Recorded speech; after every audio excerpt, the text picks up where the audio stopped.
सर्वजण उभं राहूया. आपल्या भक्तिगीताने आपल्या भक्तीला आपण सुरुवात करू. नमा परममंगला गौरव तुला परमवत्सला.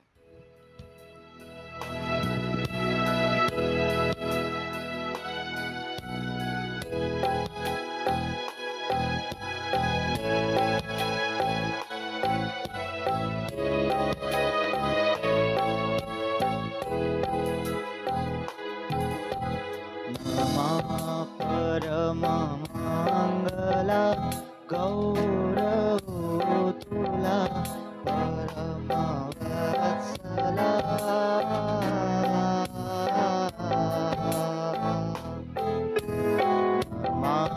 परममंगला गौरव तुला परमवत्सला.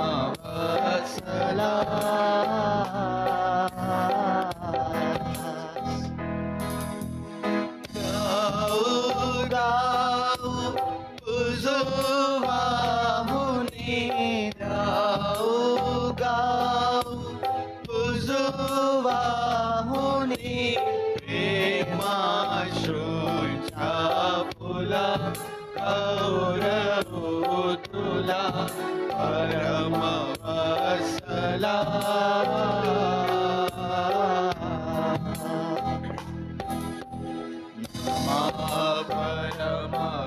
परममंगला गौरव तुला परमवत्सला.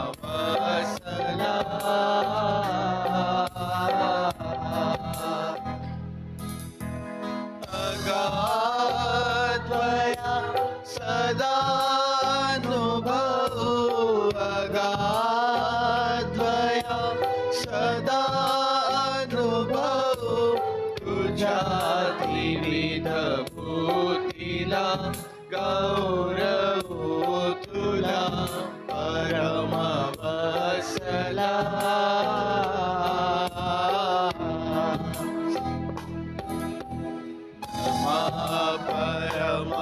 परममंगला गौरव तुला परमवत्सला.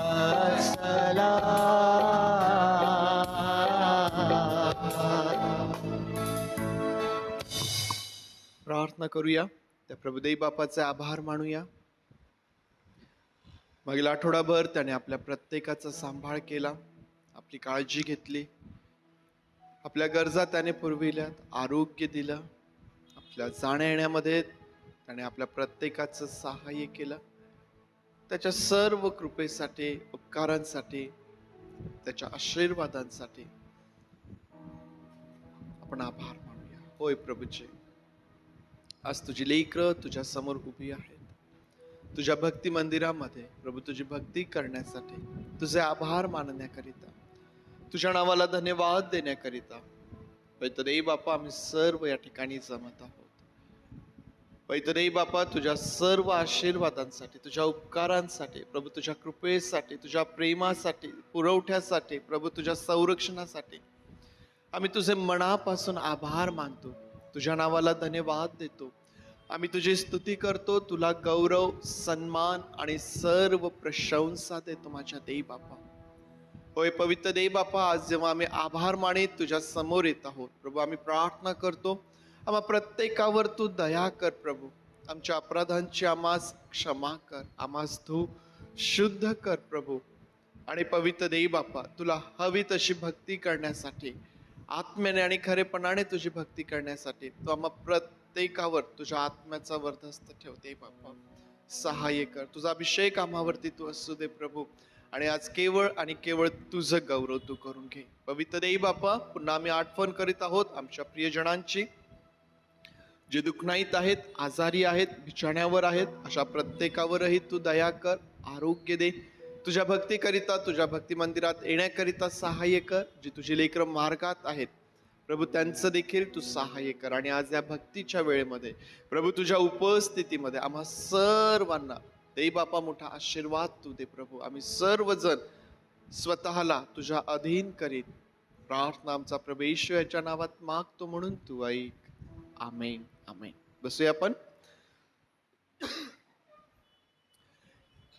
देव बापाचे आभार मानूया, त्याच्या नावाला धन्यवाद देऊया. उपासना संगीतामधून 245 नंबरचं गीत पतिता ये चल सुजीवायाला.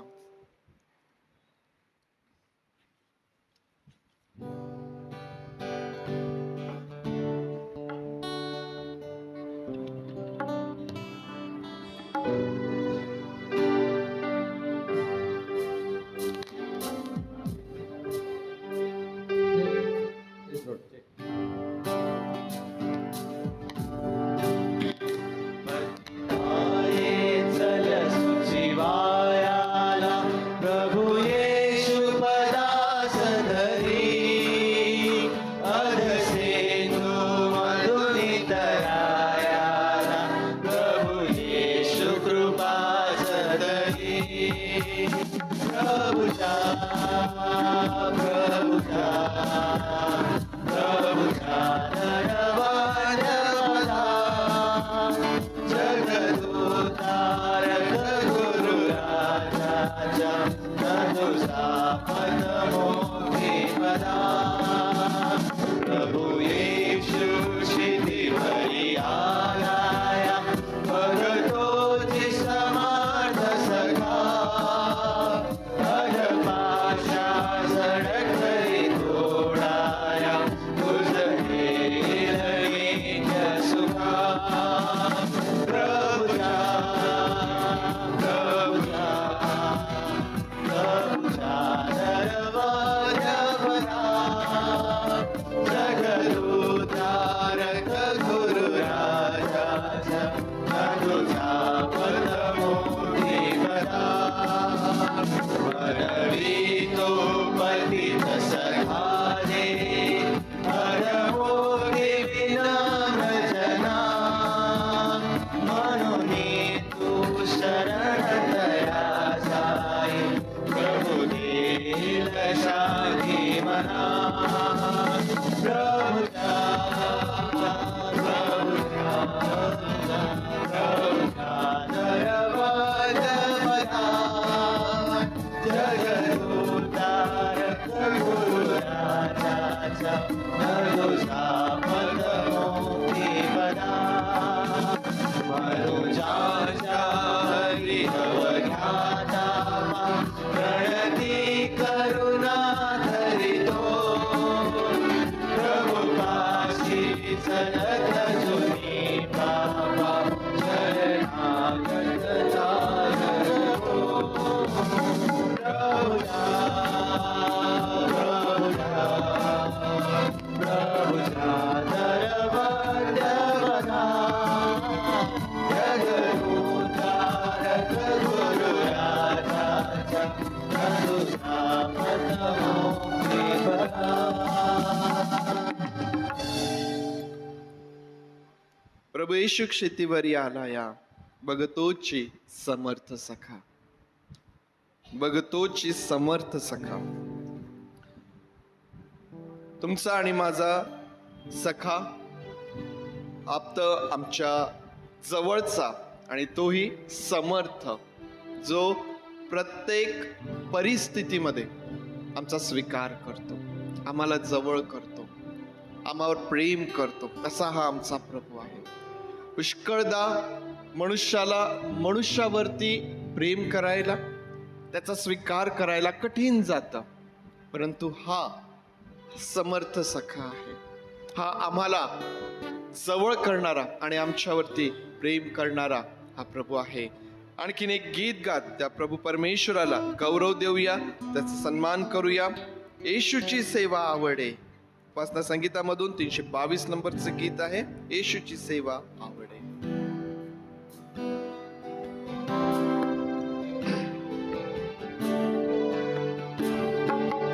येशूची सेवा आवडे गेलो सुवेळी त्याकडे तुझावी फार करुणा माझ्यात दोष मावेना धन्यवाद धन्यवाद सतत आता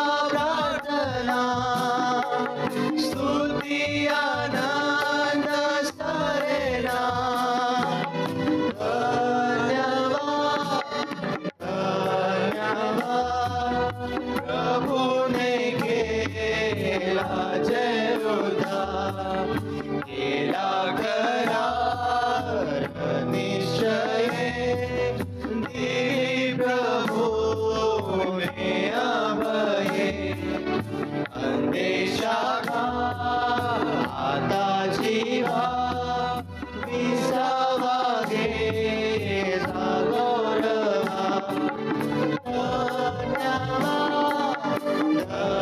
धन्यवाद जैसा गेला बाबा सतत आता प्रार्थना स्तुती आनंद सारेला धन्यवाद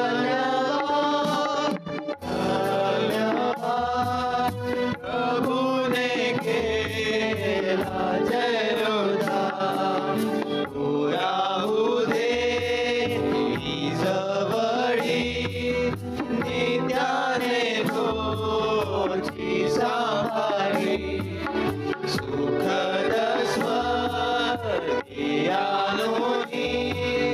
ठेवील तो स्वसदगी धन्यवाद धन्यवाद जैसा गेला पापमा सतत आता प्रार्थना स्तुती आनंद सारेला धन्यवाद धन्यवाद प्रभुने केला जय उद्धार प्रेमळ माझा प्रभु तो दास सुखी मी हर्षतो का करू तो धन्य मी करी उल्हास नेहमी धन्यवाद धन्यवाद जैसा गेला पापमा सतत आता प्रार्थना स्तुती आनंद सारेला धन्यवाद धन्यवाद प्रभुने केला जय उद्धार पवित्र शास्त्रामधून एक स्तोत्र यावेळेस आपण वाचूया. शंटू आज आपल्यासाठी एक स्तोत्र वाचेल. हेलो प्रभु के नाम में सभी को सलाम. आज हम स्तोत्र पढ़ेंगे भजन संहिता उसका 62 अध्याय 62 अध्याय.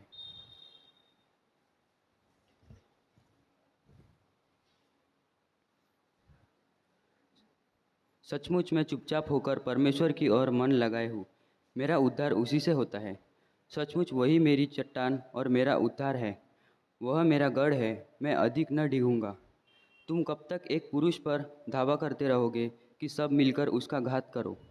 वह तो झुकी हुई भीत या गिरते हुए बाड़े के समान है. सचमुच वे उसको उसके ऊंचे पद से गिराने की सम्मति करते हैं. वे झूठ से प्रसन्न रहते हैं. मुँह से तो वे आशीर्वाद देते पर मन में कोसते हैं. हे मेरे मन, परमेश्वर के सामने चुपचाप रह, क्योंकि मेरी आशा उसी से है. सचमुच वही मेरी चट्टान और मेरा उद्धार है. वह मेरा गढ़ है, इसलिए मैं ना डिगूंगा. मेरा उद्धार और मेरी महिमा का आधार परमेश्वर है. मेरी दृढ़ चट्टान और मेरा शरण स्थान परमेश्वर है. हे लोगों, हर समय उस पर भरोसा रखो. उससे अपने मन की बातें खोलकर कहो. परमेश्वर हमारा शरण स्थान है. सचमुच नीच लोग तो अस्थायी और बड़े लोग मिथ्या ही है. तौल में वे हल्के निकलते हैं. वे सब के सब सात से भी हल्के हैं. अंधेर करने पर भरोसा मत रखो और लूटपाट करने पर मत फूलो. चाहे धन संपत्ति बढ़े तो भी उस पर मन न लगाना.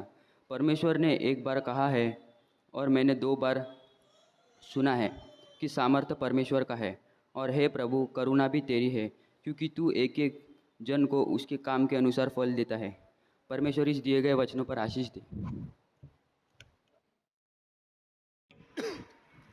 स्तोत्र संहिता 62 आपल्याकरिता स्पंदनने वाचलेलं आहे.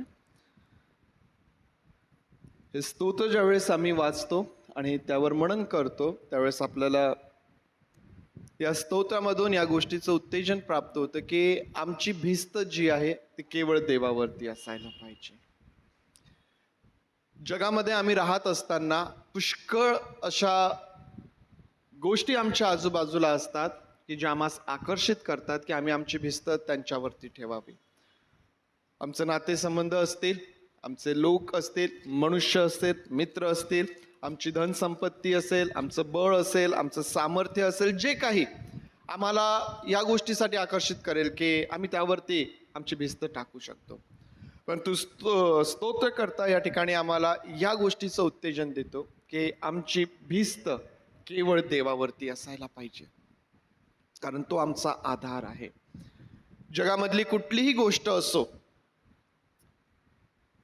आमची धनसंपत्ती असेल, आमचं बळ असेल, आमचं सामर्थ्य असेल, आमचे रिलेशन्स असतील, ज्या काही गोष्टी आहेत त्या बदलणाऱ्या आहेत, त्या स्थिर नाहीत, त्या बदलत राहतात. आम्हाला माहिती आहे की मनुष्याच्या जीवनामध्ये सर्व प्रकारचे चढ उतार यांचा अनुभव तो घेतो. आणि मग मनुष्याच्या जीवनामध्ये हे जे चढ उतार येत राहतात ना, त्यामध्ये परिस्थितीचं बदलणं, लोकांचं बदलणं, धनसंपत्ती कमी जास्त होणं, या गोष्टी या सुरू असतात. आणि म्हणून देवाचे लोक या नात्याने या बदलणाऱ्या, या नाशवंत, या संपणाऱ्या गोष्टींवर आमची भिस्त असू नये. आमची भिस्त असावी त्या परमेश्वरावरती ज्याने तुम्हास मला उत्पन्न केलेलं आहे. जो परमेश्वर काल, आज, उद्या आणि युगानुयुग सारखाच परमेश्वर आहे, जो कधीही बदलत नाही. आणि म्हणून ज्यावेळेस आमची भिस्त आम्ही त्याच्यावरती ठेवलेली आहे, आम्हाला ही खात्री आहे की आम्ही ढळणार नाही, आम्ही स्थिर राहणार. प्रत्येक परिस्थितीमध्ये आम्ही भक्कमपणे उभं राहू शकतो, कारण तो परमेश्वर तुमचा आणि माझा आधार आहे. परमेश्वर देवबाप ही वचने आपल्याकरिता आशीर्वादाची करोत. यावेळेस क्वायर पुढे येईल. आज मुलामुलींचं कंबाईन क्वायर आहे, पुढे येतील आणि त्यांच्याबरोबर परमेश्वराची स्तुती आराधना यावेळेस करूया. त्याच्या नावाला उंचावूया, त्याच्या उपकारांचं स्मरण करीत त्याचे आभार आपण मानूया.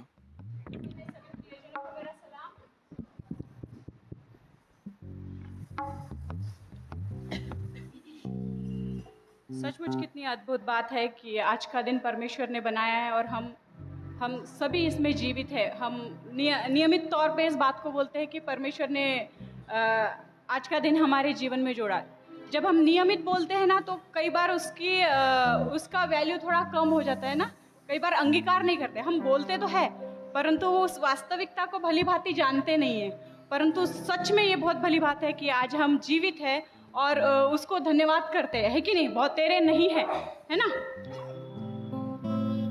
आज वचन ऐसा कहता है कि पहला थिस्सलुनीकियों उसका 5वां अध्याय उसके 18वें वचन में वचन ऐसा कहता है कि सारी बातों में परमेश्वर का धन्यवाद करो, है ना, क्योंकि मसीह यीशु में परमेश्वर की हमारे लिए यही इच्छा है. तो आइए कुछ गीतों के द्वारा, केवल गीतों को गाकर नहीं परंतु उस गीतों का अंगीकार करते हुए, है ना, करते हुए परमेश्वर की स्तुति करेंगे.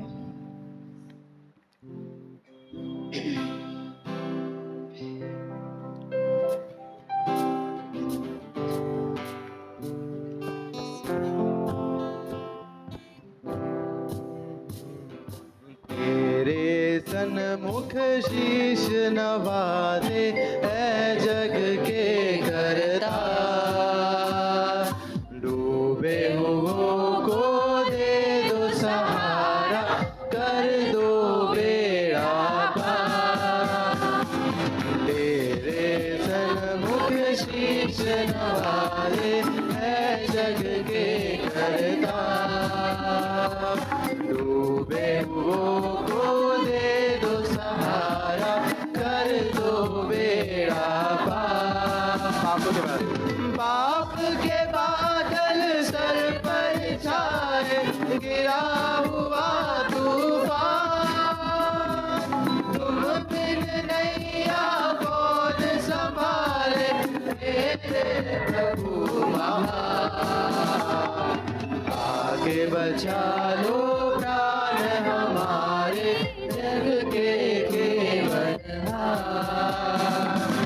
आके बचा लो प्राण हमारे जग के केवलहार। तेरे सन्मुख शीश नवाए जग के केवलहार।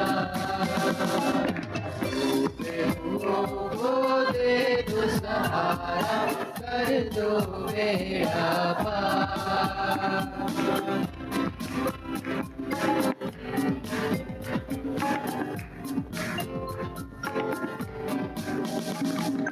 जन्म के अंगों को दिया के प्रभु के लिए बचा। आप क्षमा किए सब पापी के मुर्दे जला। पापी हृदय हम भी लाए दो पालनहार। पापी हृदय हम भी लाए दो पालनहार। तेरे सन्मुख शीश नवाए मैं जग के करतार। डूबे हुओं को दे दो सहारा, कर दो बेड़ा पार।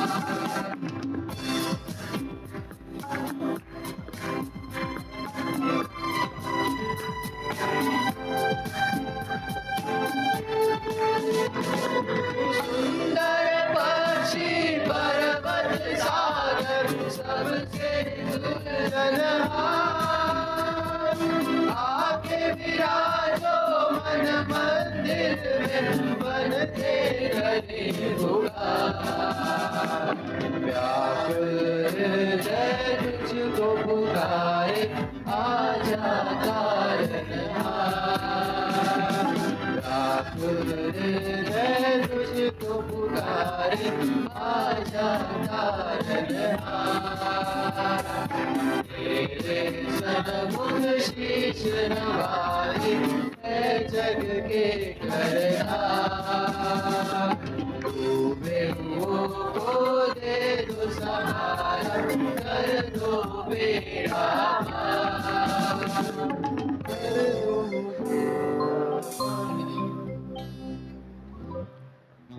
सचमुच इस संपूर्ण सृष्टि पर केवल मुक्ति दिलाने वाला, शांति दिलाने वाला और वो दया का सागर केवल एकमात्र यीशु मसीह है। इसलिए आइए और एक गीत के द्वारा मुक्ति दिलाए यीशु नाम, शांति दिलाए यीशु नाम, हम सभी अपने मुखों को खोलकर अंगीकार करते हुए वास्तव में स्वीकार करें और इस गीत को गाकर परमेश्वर की स्तुति करें।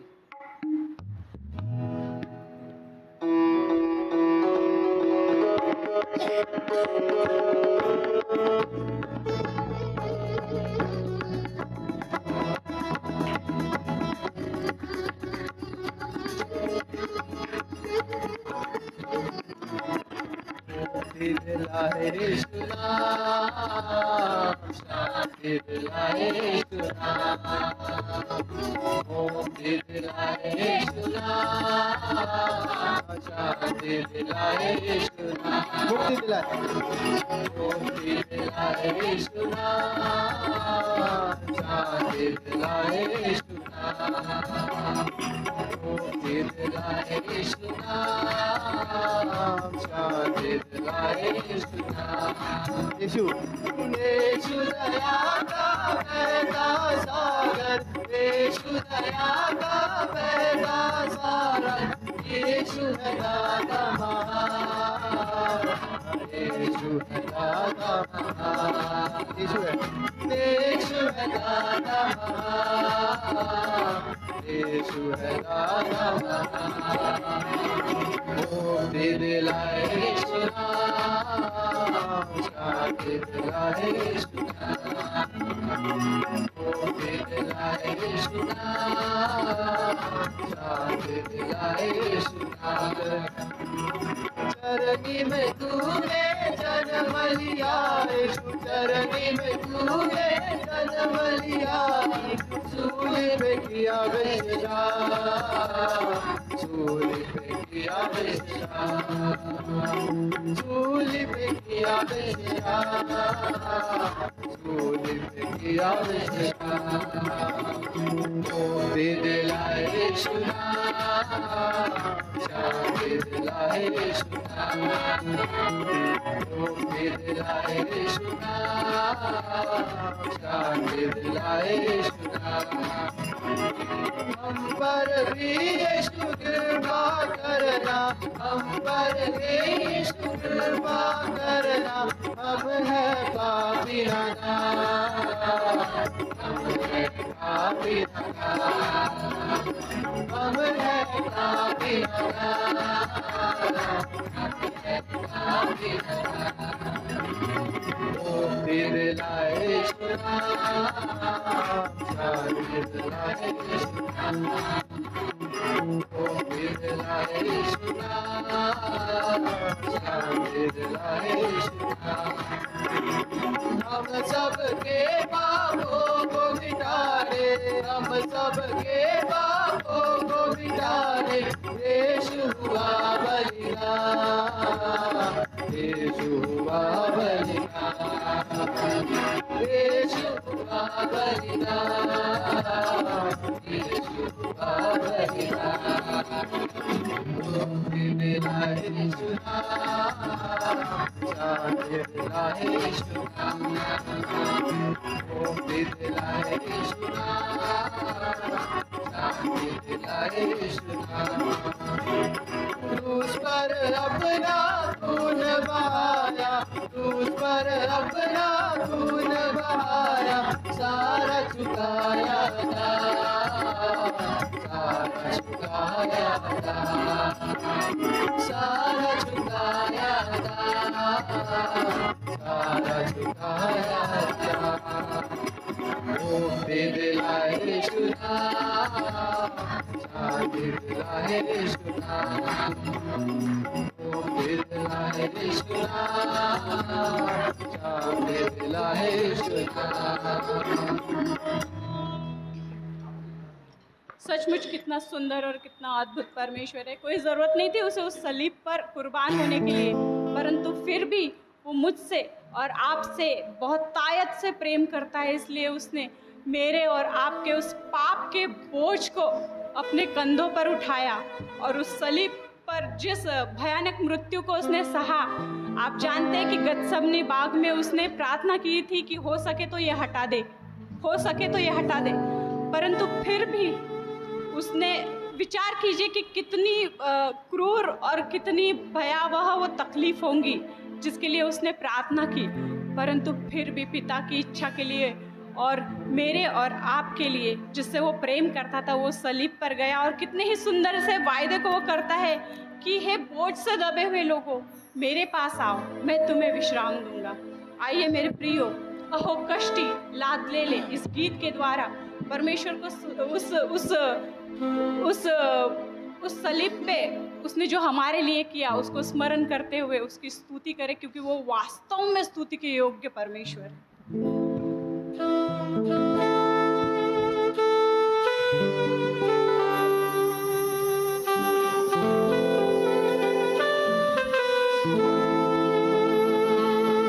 अहो कष्टी लाद ले ले, तुम्ही ख्रिस्ता पाशिया, नकाराहू श्रम ले ले, त्याची कृपा लाग्या, नाही संता उधरितो पापिया।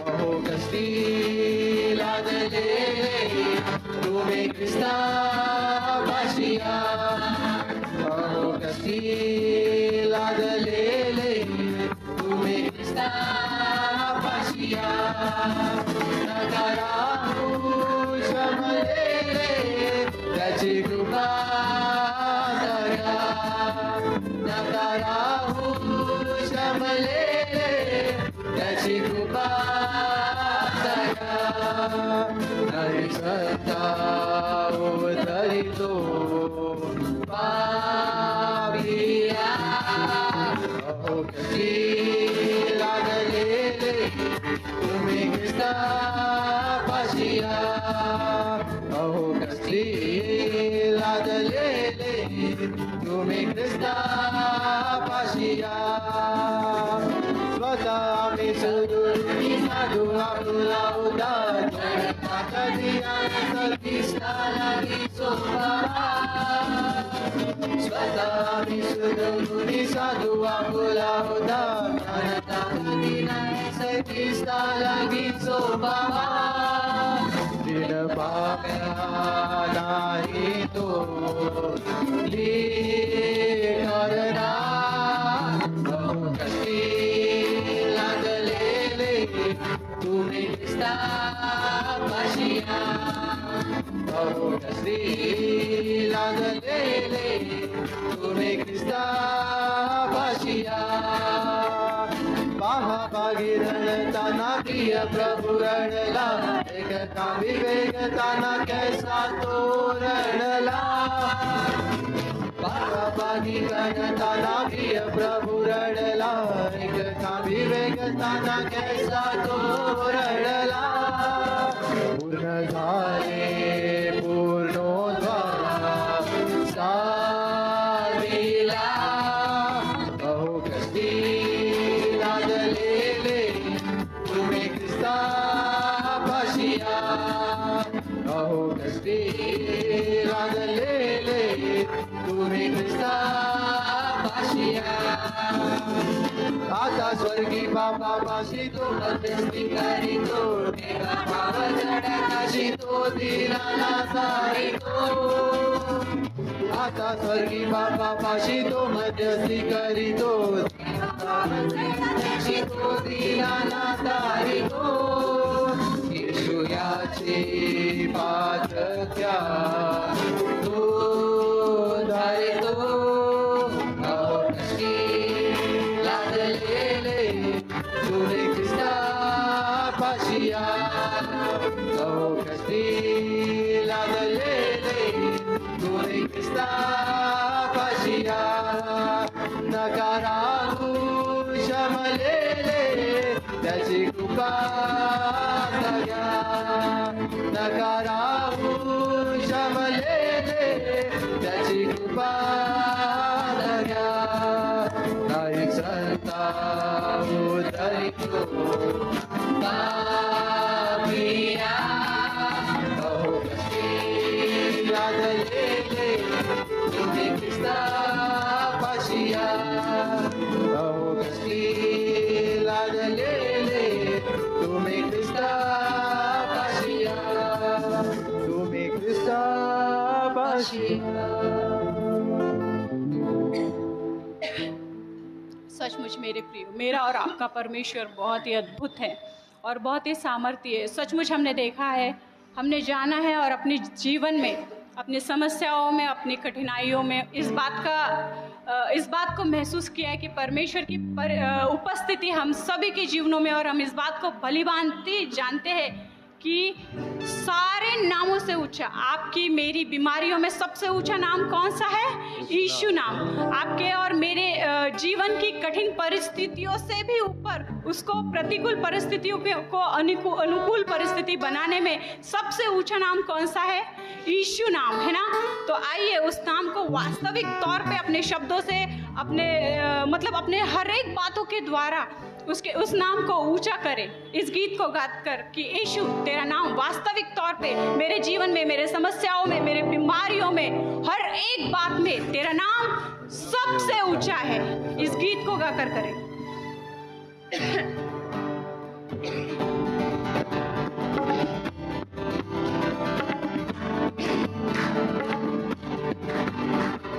यीशु तेरा नाम सबसे ऊंचा है। सर्वसंग गाओ। यीशु तेरा नाम सबसे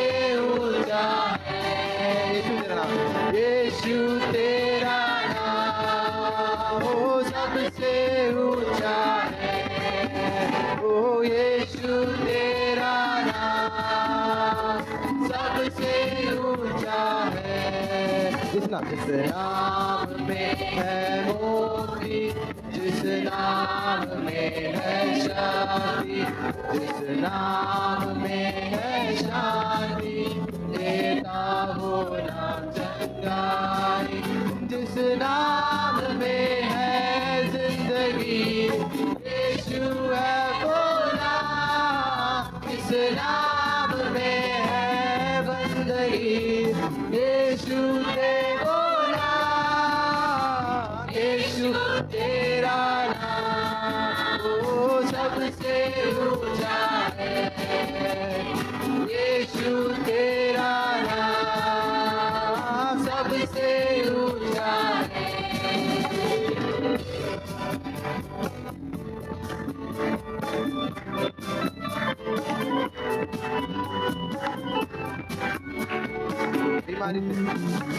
बीमारी से, गरीबी से, शापों से है छुड़ाता वो नाम है जो अंधों को रोशनी है देता। बीमारी से, गरीबी से, शापों से है छुड़ाता वो नाम है जो अंधों को रोशनी भी है देता।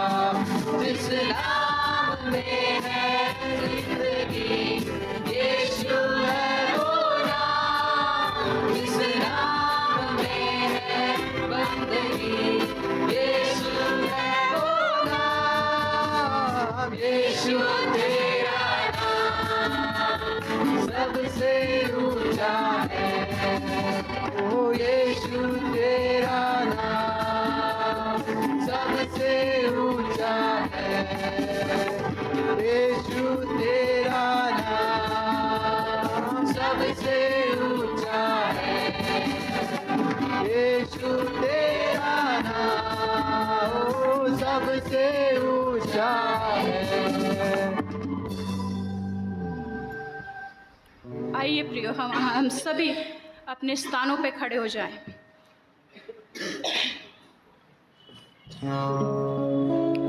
आइए हम बड़े ही आदर के साथ अपने आंखों को परमेश्वर के सम्मुख बंद करें और अपने सिर को झुकाएं, क्योंकि वचन कहता है कि जहाँ 2 या 3 मेरे नाम से एकत्रित होते हैं, वहाँ पर मैं उपस्थित हूँ। सचमुच उस परमेश्वर की उपस्थिति का एहसास आप कर सकते हैं। आइए हम अपने आप को, अपने मनों को, हर एक बातों को, हमारे विचारों को परमेश्वर को समर्पित करें और करते हुए परमेश्वर पिता के उस बलिदान को स्मरण करें जब उसने मेरे और आपके लिए उस सलीब पर अपने लहू को बहाया, अपने आप को मेरे और आपके लिए दे दिया। अपने मनों को उस बात के लिए तैयार करें कि क्या हम अब भी, जैसा वचन कहता है कि कृपा वाढावी म्हणून पाप करू का, सचमुच कृपा के बढ़ने के लिए हमें प्राप्त करने की आवश्यकता नहीं है प्रियो। जबकि हमने उसे जान लिया है, पहचान लिया है, तो अब हमें अपने विचारों को, अपने दिल को, अपने स्वभाव को उसके लिए बदलने की आवश्यकता है मेरे प्रियो। आइए उस सलीब को स्मरण करते हुए अपने आप को उसको समर्पित करें।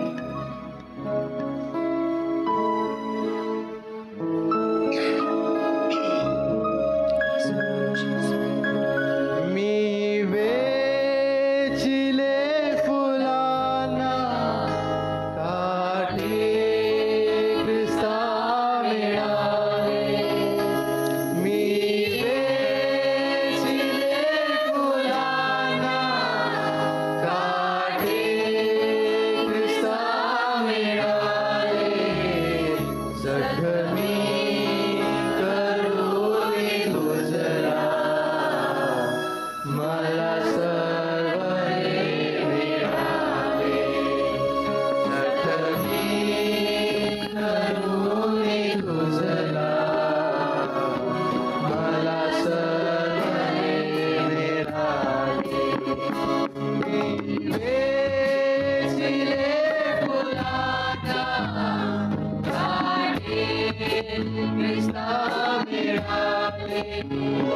नीवे सिले फुलाना काटे कृष्णा मिळाले जगमी करुणी तुझला मला सर्वने मिळाले जगमी करुणी तुझला मला सर्वने मिळाले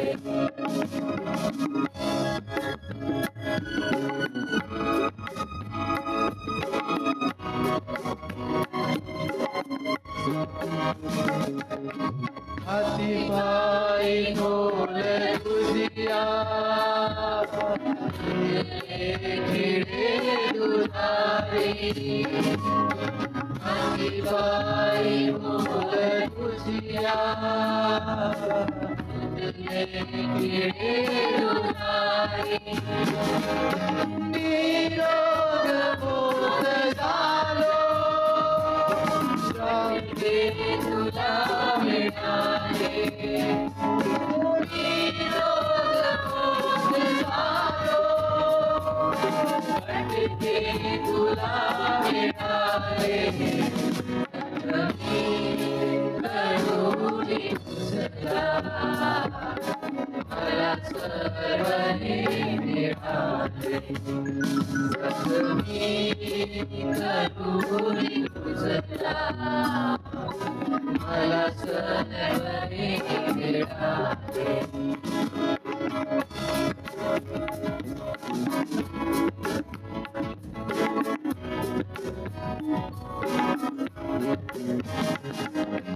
पाहुले येशू तुझला विकारले जगाने पाहुले येशू तुझला विकारले जगाने पावे कृपा मी आता शापच तुला मिळाले पावे कृपा मी आता शापच तुला मिळाले जगमी करुणी तुझला मला सर्वने मिळाले जगमी करुणी तुझला मला सर्वने मिळाले मी वेचिले फुलाना काटे कृष्णा मिळाले मी वेचिले फुलाना काटे कृष्णा मिळाले जखमी करुणी तुझला मला सर्वने मिळाले जखमी करुणी तुझला मला सर्वने मिळाले सचमुच खुदा बाप आसमान, तूने हमारे लिए हर एक दर्द को सहा परमेश्वर पिता, हमारे लिए उस 39 कोड़ों को खाया ताकि हम संपूर्ण रीति से चंगे हो जाए। तेरा धन्यवाद करते हैं तेरे उस प्रेम के लिए, तेरे उस बलिदान के लिए जो तूने हमारे लिए किया। सचमुच तुझको धन्य कहते हैं, धन्यवाद की भेंटों को तुझे चढ़ाते हैं तेरे उस प्रेम के लिए, तेरे उस कृपा के लिए कि हम बार बार इस बात को, भली बात को करना जानते हुए भी ना करते हैं परमेश्वर पिता, परंतु बार बार हम पापों में गिरते हैं, परंतु तू अपनी कृपा को निरंतर हम पर बनाए रखता है परमेश्वर पिता।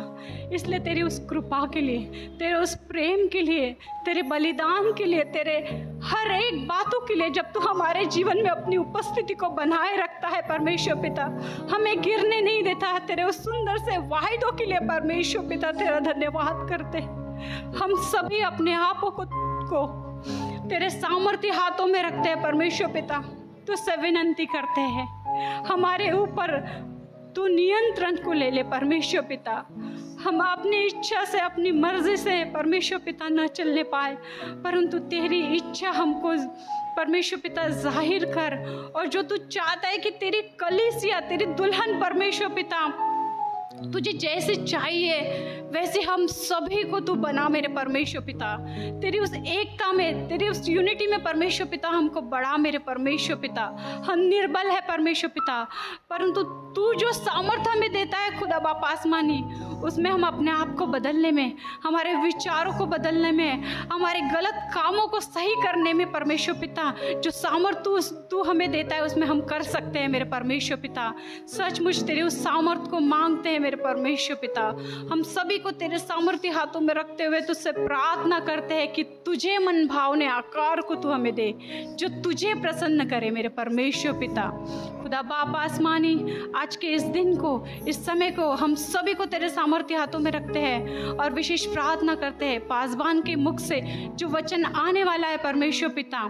खुदा बाप आसमानी, धधकती आग की नाई हम सभी के मनों को परमेश्वर पिता वो लगने पाए मेरे परमेश्वर पिता। हमारे मन परमेश्वर पिता उन वचनों के द्वारा, केवल सुनने के द्वारा परमेश्वर पिता नहीं, वो पथरीली भूमि तू हमें मत बना, वह परमेश्वर पिता वो राह की भूमि तू हमें मत बना, परंतु परमेश्वर पिता ऐसी भूमि तू हमें बना जो तेरे राज्य के लिए वास्तविक तौर पे 30 गुना, 60 गुना और 100 गुना फल परमेश्वर पिता अपने कलीसिया के लिए और तेरे राज्य के लिए लाने वाली बना मेरे परमेश्वर पिता। उन वचनों को परमेश्वर पिता, हर एक बातों को, क्षण पल पल को तेरे सामर्थ्य हाथों में रखते हुए इस विनती को उद्धार करता यीशु नासरी के मीठे और पवित्र नाम से मांगते हैं मेरे पिता, सुन और कबूल कर। आमेन। ओके, देवबापाच्या वचनांकडे यावेळेस आपण जाऊया।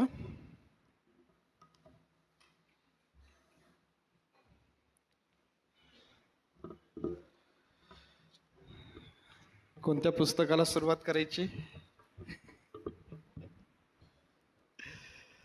ओके, या वर्षातले सर्व पुस्तक झालेले आहेत। जानेवारी महिन्यापासून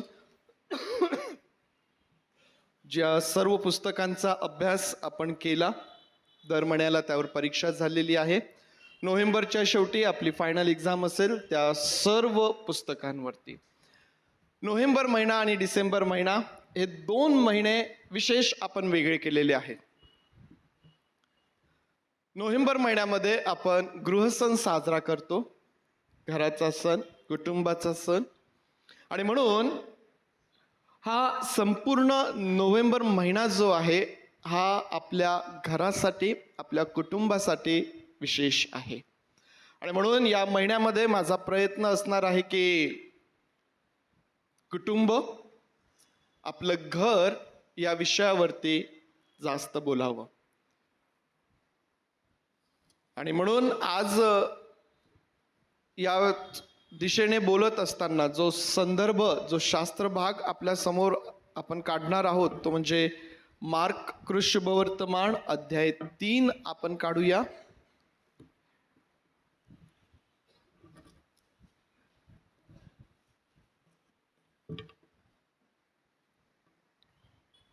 मार्क कृष्णवर्तमान अध्याय 3 आपण काढूया आणि त्यामधून वचन 31 पासून तर 35 पर्यंत मी आपल्याकरिता वाचत आहे। मार्क शुभवर्तमान अध्याय 3 वचन 31 पासून 35 पर्यंत। तेव्हा त्याची आई म्हणजे येशूची आई व त्याचे भाऊ आले आणि बाहेर उभे राहून त्यांनी निरोप पाठवून त्याला बोलावले। त्याच्या भोवती पुष्कळ लोक बसले होते। ते त्याला म्हणाले, पहा, बाहेर आपली आई व आपले भाऊ आपला शोध करीत आहेत। त्याने त्यास उत्तर दिले, कोण माझी आई व कोण माझे भाऊ? मग जे त्याच्या भोवती बसले होते त्यांच्याकडे पाहून तो म्हणाला, पहा, ही माझी आई व हे माझे भाऊ। जो कोणी देवाच्या इच्छेप्रमाणे वागतो तोच माझा भाऊ तीच माझी बहीण व तीच माझी आई. परमेश्वर देई बाप, ही वचने आपल्याकरिता आशीर्वादाची करोत प्रार्थना करूया. पवित्र देई बापा, आम्ही तुझे आभार मानतो. तुझ्या उपस्थितीमध्ये आम्ही आहोत आणि आज तुझ्या उपस्थितीमध्ये तुझं वचन आम्ही वाचत असताना, प्रभू त्यावर मनन करत असताना तू आमचं सहाय्य कर. जे आज तू आम्हासोबत बोलू इच्छितो प्रभू, ते समजण्यासाठी, ते स्वीकारण्यासाठी आम्हा प्रत्येकाचं सहाय्य कर. आम्ही तुझे आभार मानतो आणि ही प्रार्थना आमचा प्रभू येशूच्या नावात मागतो म्हणून तू ऐक. आमेन. आमेन. जो संदर्भ आपण या ठिकाणी वाचलेला आहे तो आपल्या परिचयाचा आहे. आपल्याला माहित आहे प्रभू येशू ख्रिस्त लोकांना शिकवत आहे, त्यांना शिक्षण देत आहे आणि त्यांना शिकवत असताना, त्याला लोकांना तो शिक्षण देत असताना त्याची आई आणि त्याचे भाऊ त्या ठिकाणी आलेत. गर्दी पुष्कळ आहे आणि त्यांना त्याच्यापर्यंत जाता येत नाहीये. आणि प्रभू येशू ख्रिस्तापर्यंत त्याच्या आईला, त्याच्या भावांना जाता येत नाहीये आणि म्हणून ते आतमध्ये निरोप पाठवतात की त्याला बाहेर बोलवा. त्याच्यापर्यंत निरोप दिला जातो की तुझी आई आणि तुझे भाऊ तुझा शोध बाहेर करीत आहे, त्यांना तुला भेटायचं आहे. आणि मग प्रभू येशू ख्रिस्त जे त्याच्या अवतीभोवती बसून देवाचं वचन ऐकत आहे, शिकत आहेत, ज्यांनी आपलं लक्ष त्याच्याकडे लावलेलं आहे त्यांच्याकडे हात करतो आणि आपल्या आजूबाजूकडं असणाऱ्या त्या सर्वांकडे हात करून तो म्हणतो की कोण माझी आई, कोण माझे भाऊ. हे जे आहेत हेच माझी आई, माझे भाऊ आणि माझी बहीण. आणि तो फार सुंदर रीतीने सांगतो, जो कोणी देवाच्या इच्छेप्रमाणे वागतो तोच माझा भाऊ, तीच माझी बहीण व तीच माझी आई. तुम्हाला आणि मला देवाच्या घरचे लोक म्हटलेलं आहे. देवाच्या कुटुंबाचे लोक होण्याकरिता, त्याची प्रजा होण्याकरिता, त्याचे स्वतःचे लोक होण्याकरिता आमंत्रित करलेलं आहे, बोलावण्यात आलेलं आहे. आणि प्रभू येशू ख्रिस्त या ठिकाणी आम्हाला सांगतो की जो कोणी देवाच्या इच्छेप्रमाणे वागतो तोच, जो कोणी देवाच्या इच्छेप्रमाणे वागतो तोच. सकाळी गीत आपण म्हटलं आणि त्यामध्ये फार सुंदर एक शब्द मला त्यात जाणवला की तोची सखा समर्थ. आमच्या जवळचा, आमचा सखा जर कोणी असेल तर तो आमचा प्रभू आहे, ज्याने तुमच्याकरिता आणि माझ्याकरिता त्या वधस्तंभावरती आपलं रक्त ओतलेलं आहे. तो हा प्रभू येशू ख्रिस्त या ठिकाणी आम्हाला पाहायला भेटतो. मित्रांनो, या शास्त्र भागाची पार्श्वभूमी जर आम्ही अभ्यासली, का त्याची आई, का त्याचे भाऊ त्या ठिकाणी आलेले आहेत आणि आपली आई आणि आपले भाऊ बाहेर उभे असताना त्यांना भेटण्याऐवजी किंवा ज्या प्रकारे आपण करतो, आपले प्रियजन जर आपल्याला भेटायला आले तर आम्ही किती प्रेमाने आणि किती आनंदाने त्यांना सामोरे जातो. प्रभू येशू ख्रिस्त ते न करता त्या ठिकाणी आपल्या शिष्यांना आपले खरे नातेवाईक म्हणून तो त्या ठिकाणी दाखवत आहे. याचं कारण असं आहे, जर तुम्ही अभ्यासलं तर ह्याच्या आधी जी घटना घडलेली आहे त्या ठिकाणी प्रभू येशू ख्रिस्ताचा यहुद्यांबरोबर वादविवाद झालेला आहे आणि त्याच्यावरती हा आरोप ठेवण्यात आला की प्रभू येशू ख्रिस्त हा सैतानाच्या सहाय्याने भूते काढतो किंवा त्याचं काम करतो. आणि हा जो वादविवाद त्या ठिकाणी झाला, आम्हाला माहिती आहे की ज्या वेळेला वादविवाद होतात ना, मग त्या ठिकाणी मध्यस्थी केल्या जाते. कदाचित अभ्यासकांचं म्हणणं आहे की त्याची आई, त्याचे भाऊ त्या ठिकाणी मध्यस्थीसाठी आलेले आहेत, पण तो प्रभूचं लक्ष जे आहे ना, ख्रिस्ताचं लक्ष जे आहे ते या गोष्टींकडे नाहीये. त्याचं लक्ष आहे देवाच्या राज्याकडं, देवाच्या राज्याचं शिक्षण देण्याकडं. आणि तुम्हाला आणि मला देखील आपल्या जीवनामध्ये तेच करायचं आहे. या जगामध्ये आम्ही राहत असताना अनेक गोष्टी आमच्या आजूबाजूला घडतील. वेगवेगळ्या प्रसंगांमधून या जगामध्ये आम्ही असताना आम्ही जातो, परंतु तुमचं आणि माझं लक्ष अशा सर्व परिस्थितींमध्ये जर कुठं असायला पाहिजे तर ते म्हणजे देवाच्या राज्यांकडं, त्या देवाच्या राज्याकडं, त्या घराकडं, ज्या घराचे लोक होण्याकरिता तुम्हाला आणि मला संधी प्राप्त झालेली आहे. आणि जो कोणी देवाच्या इच्छेप्रमाणे करतो तोच त्याची आई, त्याची बहीण, त्याचा भाऊ म्हणून तो सांगतो. प्रियांनो, या शास्त्र भागामधून आज जो विषय मला तुमच्या समोर ठेवायचा आहे तो म्हणजे नातेसंबंध. मी तुम्हाला सांगितलं की या महिन्यामध्ये आपण आपल्या कुटुंबाविषयी, आपल्या घराकडं आपण विशेष लक्ष देणार आहोत. आणि म्हणून आज जो विषय मला तुमच्यासोबत बोलायचा आहे या संदर्भामधून, तो विषय आहे नातेसंबंध, रिलेशनशिप. आमचे नातेसंबंध जे आहे यावरती काही वेळ आपल्याला आपलं लक्ष केंद्रित करायचं आहे. आता नातेसंबंध म्हटल्यानंतर आम्हाला माहिती आहे की मनुष्य जो आहे हा वेगवेगळ्या प्रकारच्या नात्यांनी बांधलेला आहे, वेढलेला आहे. वेगवेगळ्या प्रकारचे आमचे रक्ताचे नाते आहेत, आमचे प्रेमाचे नाते आहेत, आमचे मैत्रीचे नाते आहेत ना, आई आहे, भाऊ आहे, बहीण आहे. या शास्त्र भागामध्येच किती नाते आम्हाला पाहायला भेटतात? भाऊ, बहीण, आई. या जगामध्ये वेगवेगळ्या प्रकारचे नाते आम्हाला पाहायला भेटतात. आणि प्रेम, जिव्हाळा, आपुलकी याद्वारे हे जे नातेसंबंध आहेत हे दृढ होत जातात. प्रियांनो, या जगामध्ये तुम्ही आणि मी असताना आमच्यासाठी हे फार महत्वाचं आहे की आमचे जे नातेसंबंध आहेत हे नातेसंबंध दृढ झाले पाहिजेत, मजबूत झाले पाहिजेत. एकमेकांबरोबरचं प्रेम, तो जिव्हाळा, ती आपुलकी अधिक घट्ट व्हायला पाहिजे, वाढायला पाहिजे, मजबूत व्हायला पाहिजे. होतं का आज तसं? आज परिस्थिती काय आहे? आज परिस्थिती याच्या अगदी विरोधात आम्हाला पाहायला भेटते ना.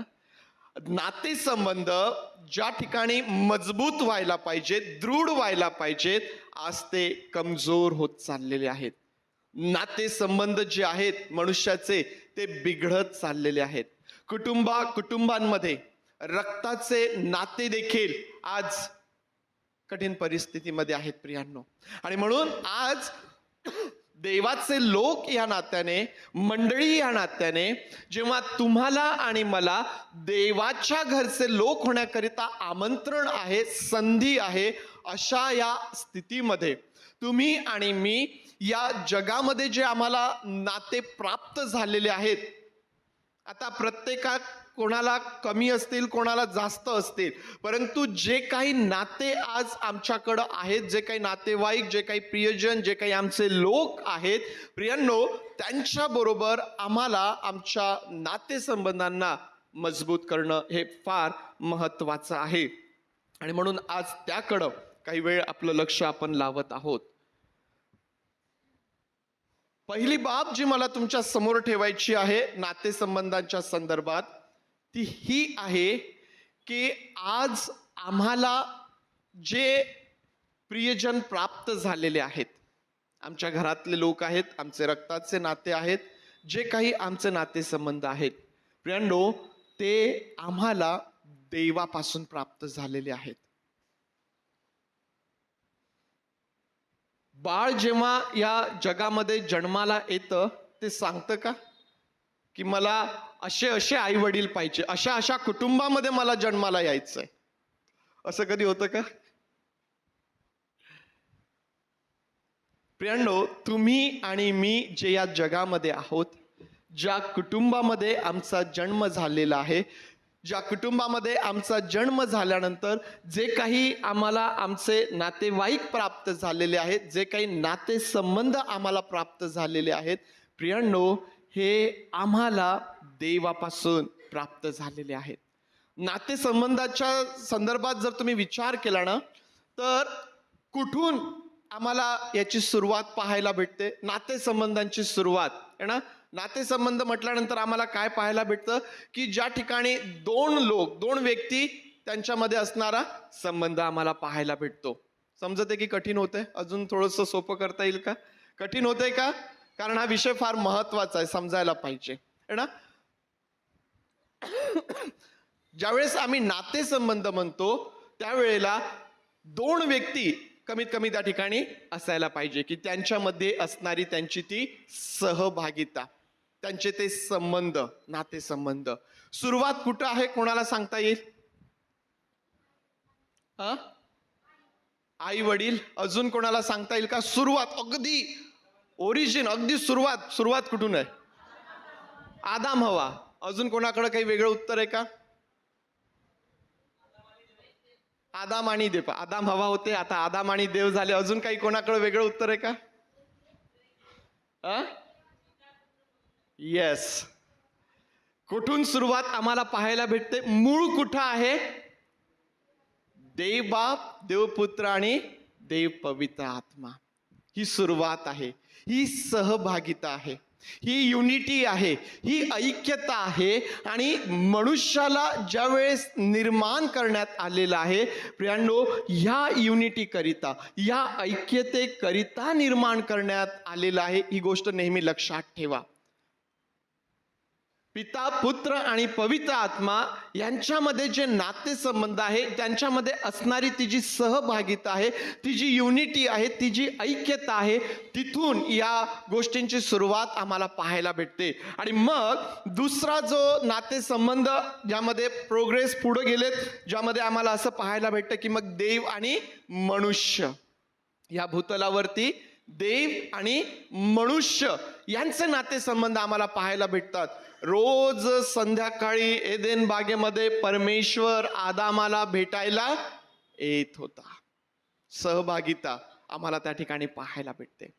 मग देवाने पाहिलं की मनुष्य एकटा असावा हे बरं नाही, आणि मग देवाने आदामाकरिता हवा निर्माण केली. आणि मग आता पहिले देवामध्ये असणारे, त्यानंतर देव आणि मनुष्य, आणि आता मानवामध्ये असणारे नातेसंबंध आम्हाला पाहायला भेटतात प्रियांनो. आणि ही आहे त्याची सुरुवात. आणि म्हणून मी तुम्हाला सांगितलं की परमेश्वर देव हा सर्व गोष्टींचा उत्पन्न करता आहे. जर तुम्ही नेहम्याचं पुस्तक जर वाचलं, अध्याय 9 आणि वचन 6 जर तुम्ही वाचलं, तर त्यामध्ये असं लिहिलेलं आहे की आकाश, अतिउंच आकाश आणि त्यातील नक्षत्रगण, पृथ्वी व तिच्यावर वसणारे सर्व काही, जलाशय व त्यात असलेले सर्व काही यांचा उत्पन्न करता, पालन करता तूच आहेस. देव हा सर्व गोष्टींचा उत्पन्न करता आहे. आणि म्हणून हा परमेश्वर जो सर्व गोष्टींचा उत्पन्न करता आहे, जो मनुष्याचा उत्पन्न करता आहे, त्याच परमेश्वराने तुम्हाला आणि मला आज हे नाते संबंध दिलेले आहेत, नातेवाईक दिलेले आहेत, प्रियजन दिलेले आहेत प्रियांनो. देवाने त्या आम्हास दिलेले आहेत. आणि मला असं वाटतं की देव आम्हास जे काही देतो ना, ते उत्तमातील उत्तम असतं. काही संशय आहे का यामध्ये? तो उत्तम मेंढपाळ आहे, तो उत्तमातील उत्तम देणारा परमेश्वर आहे. मग प्रियांनो, जर तो उत्तमातील उत्तम देणारा परमेश्वर आहे, आमचे प्रियजन, आमचे नातेवाईक त्याने आम्हास दिलेले आहेत, तर मग आज नातेवाईकांमध्ये, प्रियजनांमध्ये, कुटुंबांमध्ये बिघडलेली परिस्थिती का आहे? का मनुष्याला असं वाटतं की मला उगाच हे माझे नातेसंबंध या ठिकाणी निर्माण आहेत, उगाच हे लोक माझ्याकडे आहेत, उगाच हे माझे नातेवाईक आहेत. नातेसंबंधांकडे ज्यावेळेस आम्ही आज पाहतो, संघर्षपूर्ण परिस्थिती आहे, बिघडलेली परिस्थिती आहे. मनुष्याला असं वाटतं की मी चुकीच्या ठिकाणी आहे, मी चुकीच्या लोकांमध्ये आहे, मी चुकीच्या ठिकाणी आहे. कधी कधी मनुष्याला असं वाटू लागतं प्रियांनो. याचं कारण काय आहे? याचं कारण काय आहे? देवाने यासाठी उत्पन्न केलं का? मनुष्याला त्याने त्याच्या प्रतिरूपामध्ये निर्माण केलेले, ती जी युनिटी आहे, ती जी ऐक्यता आहे प्रियांनो, ती समोर ठेवून, ती तुमच्यासाठी, ती तुमच्या आणि माझ्यामध्ये असावी, या भूतलावरील नातेसंबंधांमध्ये असावी. देव आणि मनुष्य हे जे आमचं नातेसंबंध आहे, यामध्ये ती असावी प्रियांनो. परंतु आज परिस्थिती बिघडलेली आम्हाला पाहायला भेटते. याचं कारण काय आहे प्रियांनो? हे नातेसंबंध बिघडण्याची सुरुवात कुठून आहे? आम्हाला हे फार महत्वाचं आहे.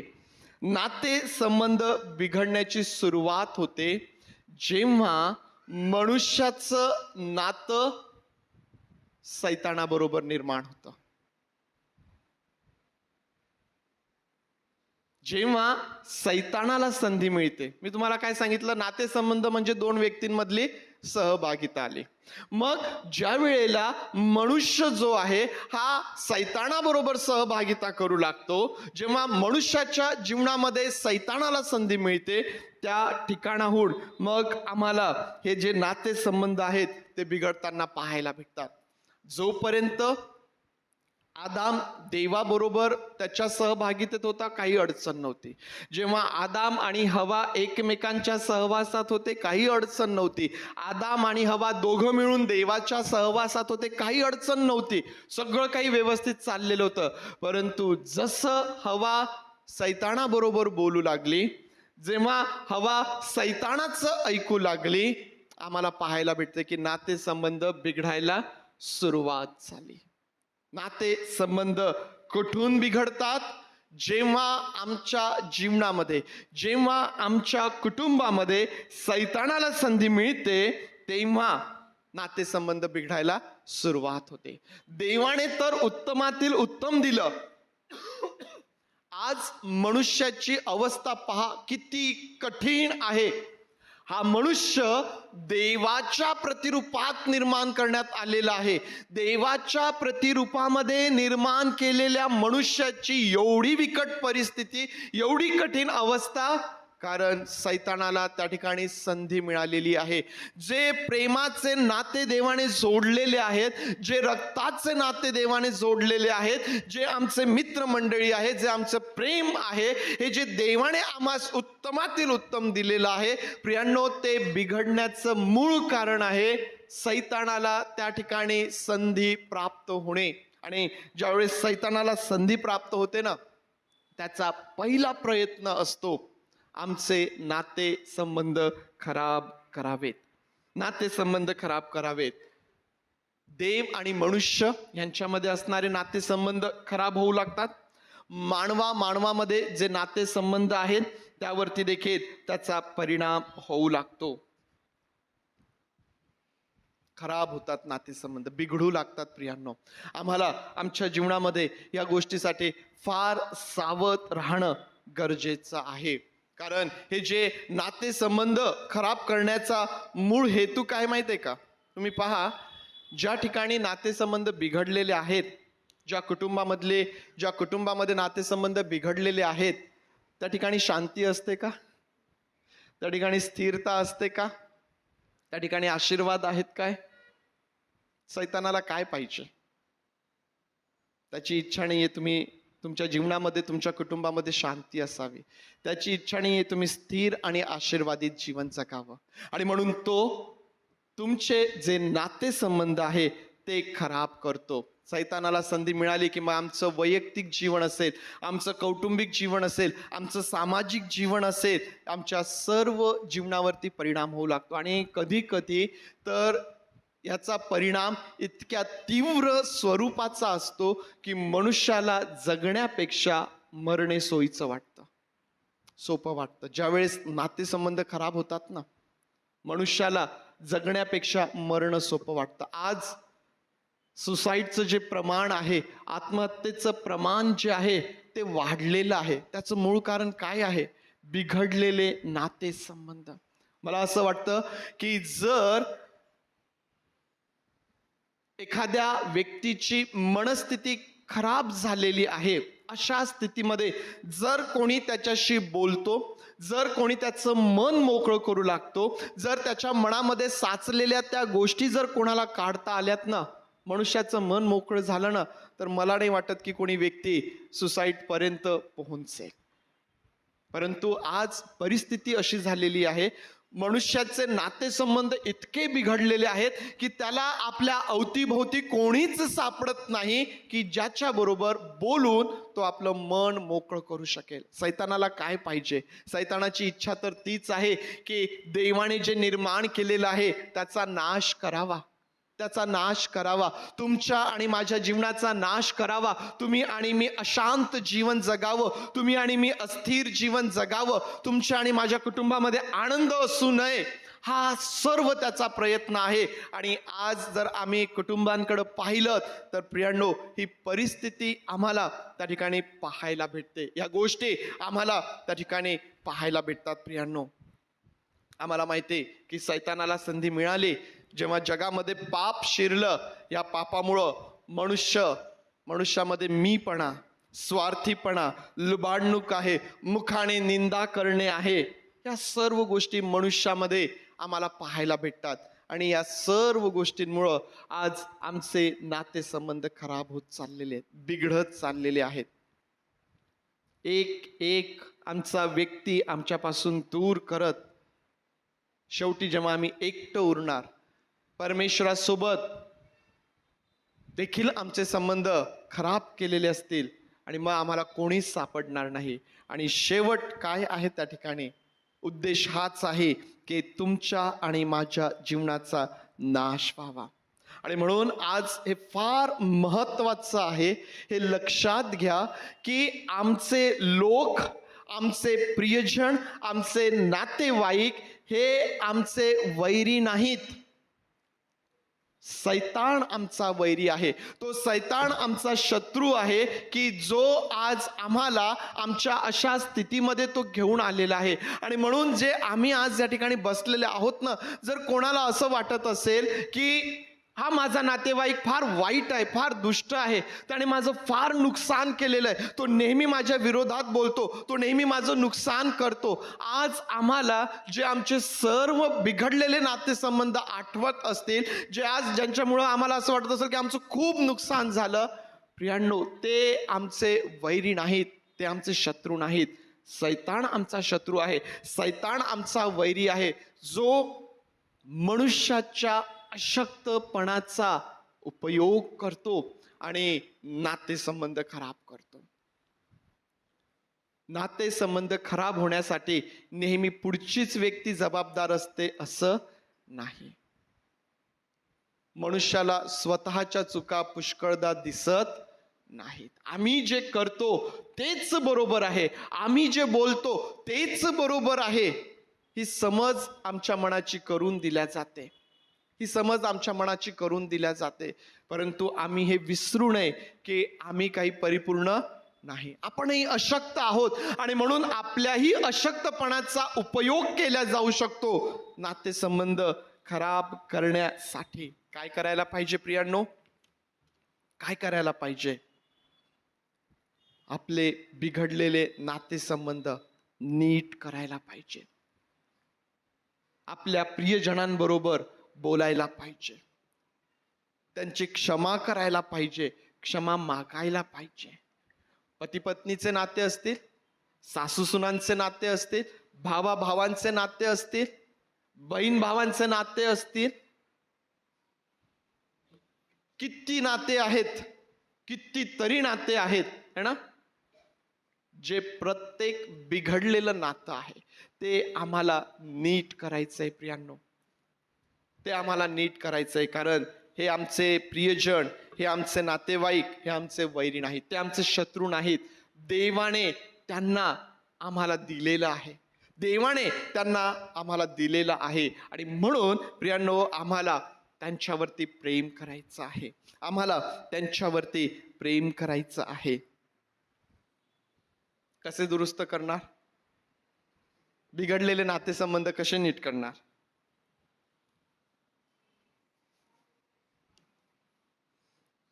कसे नीट करता येतील आपल्याला आमचे बिघडलेले नातेसंबंध? काय काय त्या ठिकाणी आवश्यक आहे? क्षमा करू, प्रार्थना करू, वेळ देऊ, पुष्कळ सारे उत्तर येतील.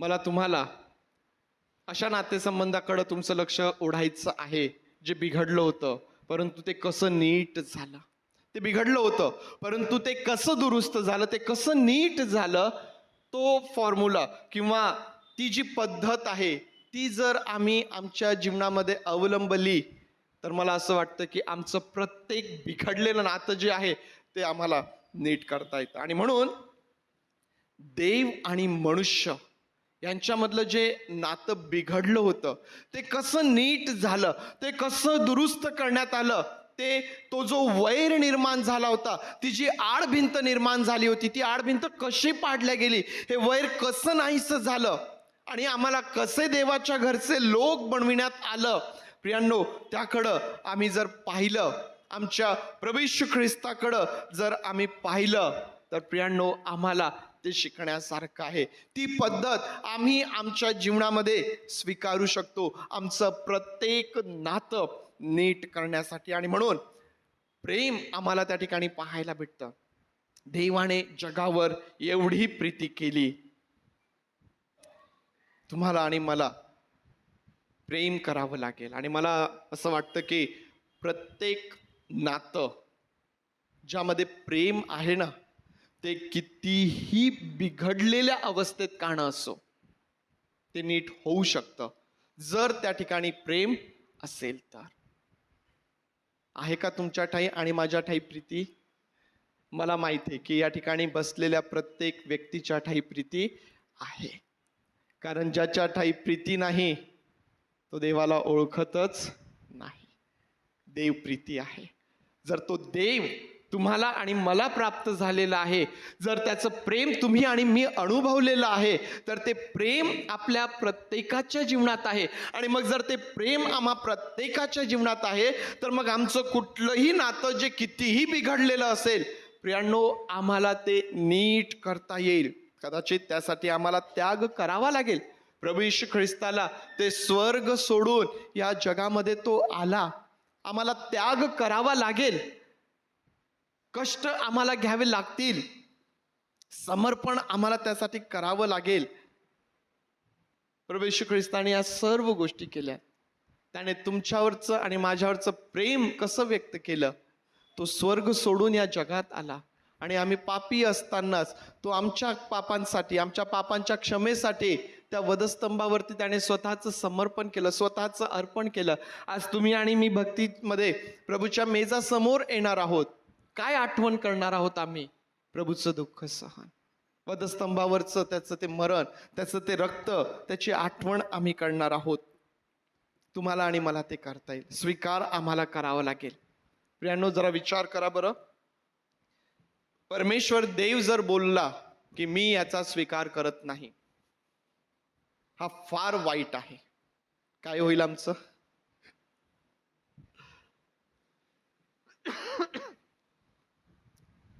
पाऊल म्हणतो की मी मुख्य पापी आहे.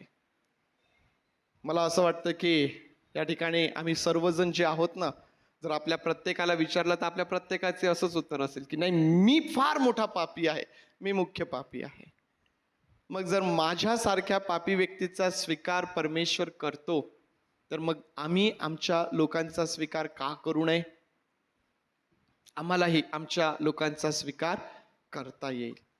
त्यांनी आमचं कितीही नुकसान केलं असेल किंवा ज्या काही गोष्टी झाल्या असतील, प्रियांनो, आम्हाला ते देवाने दिलेले आहेत. आम्हाला त्यांच्यावर प्रेम करायचं, त्यांचा स्वीकार आम्हाला आमच्या जीवनामध्ये करायचा आहे. नातेसंबंध या प्रकारेच देव आणि मनुष्य यांच्यामधले नातेसंबंध नीट झालेले आहेत. प्रभू येशू ख्रिस्ताचं स्वर्गातून जगात येणं, आमच्यावरती असणारं त्याचं प्रेम, त्याचा त्याग, त्याचं समर्पण स्वीकार करणे, या सर्व गोष्टींमुळं आज आम्ही पाहतो की देवाबरोबरचे तुमचे आणि माझे नातेसंबंध नीट झालेले आहेत. जर ते आम्ही आमच्या समोर ठेवलं, जर त्या प्रकारे आम्ही आमच्या बिघडलेल्या नातेसंबंधांकडे पाहिलं, जर प्रेम आहे, जर त्याग आहे, जर समर्पण आहे, स्वीकार आहे, तर मग प्रत्येक नातं जे आज बिघडलेलं असेल ते नीट होऊ शकतं, ते नीट होऊ शकतं आणि ते नीट करायचं आहे. देवाची इच्छा तुमच्यासाठी आणि माझ्यासाठी तीच आहे की ते आम्हाला नीट करायचं. या आपले डोळे आपण बंद करूया आणि आज जे देवबापाचं वचन आमच्या समोर आहे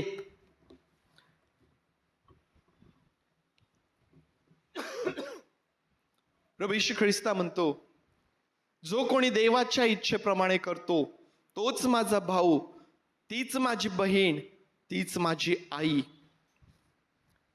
देवाची इच्छा आहे की आम्ही आमच्या लोकांवर प्रेम करावं, आम्ही आमच्या लोकांना क्षमा करावी, आम्ही आमच्या लोकांचा स्वीकार करावा.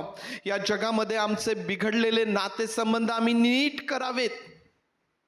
ही देवाची इच्छा तुमच्यासाठी आणि माझ्यासाठी आहे. जर आम्ही देवाच्या इच्छेप्रमाणे करतो तरच आम्ही त्याचे भाऊ, त्याचे बहीण, त्याची आई, देवाचे स्वतःचे लोक होऊ शकतो. जर आम्ही देवाच्या इच्छेप्रमाणे करण्यास तयार नाही तर प्रियांनो, आमची अवस्था आहे त्यापेक्षा आणखीन बिघडू शकते. एक एक करत आम्हाला एकटं करावं आणि मग आमची शिकार करावी, आमचा नाश करावा, या जाळ्यामध्ये, सैतानाच्या या फासळ्यामध्ये आम्ही गुंतून राहू. प्रियांनो, खरा आनंद, खरी शांती यापासून आम्ही वंचित राहू. आज जर तुम्हाला तुमचं बिघडलेलं नातं दिसून येतं, पती पत्नींचं असेल, लेकरांचं आपल्या आई वडिलांबरोबर असेल, भावा भावांचं असेल, बहीण भावांचं असेल, सासू सुनांचं असेल, ते प्रत्येक नातं जे आज संघर्षपूर्ण परिस्थितीमध्ये आहे ते आज नीट करायचं आहे. ते आज नीट करायचं आहे. प्रभू तू आमचं सहाय्य कर. प्रभू माझा मीपणा, माझा स्वार्थीपणा, दे बापा बिघडलेली वृत्ती, आमची क्षमा तू कर, आमची क्षमा तू कर. आणि आमच्या प्रियजनांना क्षमा करून त्यांचा स्वीकार करण्यासाठी, त्यांच्यावर प्रेम करण्यासाठी प्रभू तू आमचं सहाय्य कर. प्रभू तू आमचं सहाय्य कर. प्रभू तू आमचं सहाय्य कर. आज माझी प्रार्थना आहे प्रभू, या ठिकाणी उपस्थित असलेल्या प्रत्येकासाठी, आम्हापैकी कोणाचेही, कोणाही बरोबरचे कसल्याही प्रकारचे नातेसंबंध जर आज बिघडलेले आहेत आणि तुझी इच्छा आहे की ते नीट व्हावेत, प्रभू तू त्या प्रत्येकाचं सहाय्य कर. तेजन दे, धीर दे, हिम्मत दे, शब्द दे, धैर्य दे प्रभू. आणि तुझं गौरव तू करून घे प्रभू, तुझं गौरव तू करून घे. आम्ही तुझे मनापासून आभार मानतो, तुझी स्तुती करतो आणि प्रार्थना आमचा प्रभू येशू याच्या नावात मागतो म्हणून तू ऐक. आमेन. सर्वजण उभं राहूया, प्रभूने शिकवलेली प्रार्थना करूया. हे आमच्या स्वर्गातील बापा, तुझे नाम पवित्र मानले जाव, तुझे राज्य येऊ, जसे स्वर्गात तसेच पृथ्वी. तुझ्या इच्छेप्रमाणे आमचे रोजची भाकर आज आम्हास दे, आणि जसे आम्ही आमच्या ऋण्यास ऋण सोडले तसेच तू आमचे ऋणे आम्हास सोड, आणि आम्हास परीक्षेत आण नकोस, तर आम्हास वाईटापासून सोड. कारण की राज्य, सामर्थ्य आणि गौरव ही सर्व काळ तुझीच आहे. आमेन. सुवंद्य देवा परात्पर स्तवा खाली तो बाप पुत्र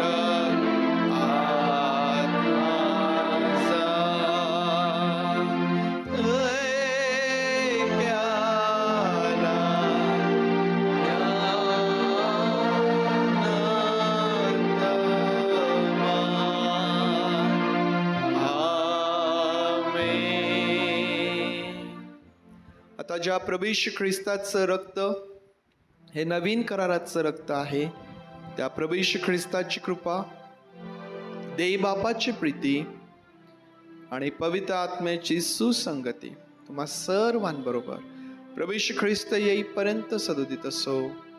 आमेन.